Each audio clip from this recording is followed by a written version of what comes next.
Zavolejte kněze zpátky z cesty, aby se vrátil, že dneska už svatba není. Že je tu ženich a sám bez nevěsty a že už na tom stěží někdo něco změní. Odvolejte taky jídlo, pití, ať ho sem nenosí, dneska už svatba není. Čeká mě zase osamělý žití, to bylo opravdu dneska zlý probuzení. Včera jsem se jenom smál přátelům, kteří mi říkali, jo, to si dáš.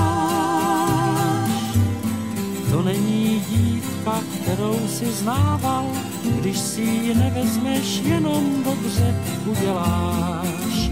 Pak našel jsem na stole ráno od ní krátký psaní,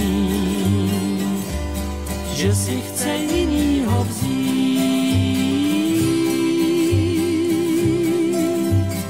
Odvolejte zpátky květináře, že svatba není, tak ať už sem dnes nechodí.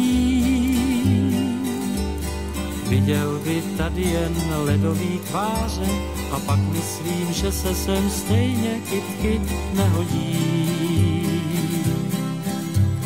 Odvolejte tedy všechny hosty, že se mý plán jak mávnutím proutku mění. A oznamuju jim s velkou lítostí, že se jim omlouvám, že dneska svatba není. Včera jsem se jenom smál přátelům, kteří mi říkali, jo, to si dáš. To není dívka, kterou si znával, když si ji nevezmeš, jenom dobře uděláš. Pak našel jsem na stole ráno od ní krátký psaní, že si chce jinýho vzít. Odvolejte tedy všechny hosty, že se mý plány jak mávnutím proutku mění. A oznamuju jim s velkou lítostí, že se jim omlouvám, že dneska svatba není.